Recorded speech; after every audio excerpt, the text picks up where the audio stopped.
Welcome. If you've ever saved a password in Google Chrome and later wanted to remove just one specific login, you're in the right place. Today, I'll walk you through the updated steps to delete a single saved password in Google Chrome, so you can keep your online accounts tidy and secure. Let's get started.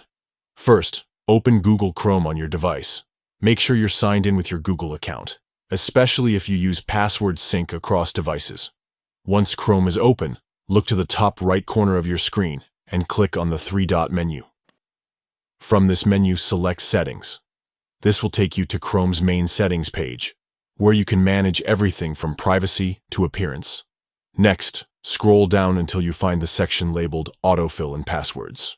Here, tap on Passwords Manager. This is where Chrome stores all of your saved logins and passwords, organized by website. You'll see a list of all the sites for which you've saved credentials. Now, find the website for which you want to delete the saved password. You can use the search bar at the top if you have a long list, or simply scroll through until you spot the site. Once you've found it, tap on the site's entry. This will open the details page for that specific login.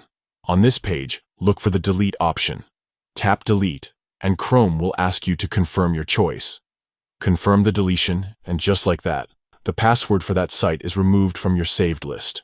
It won't autofill on that website anymore, and you'll need to enter your login details manually the next time you visit.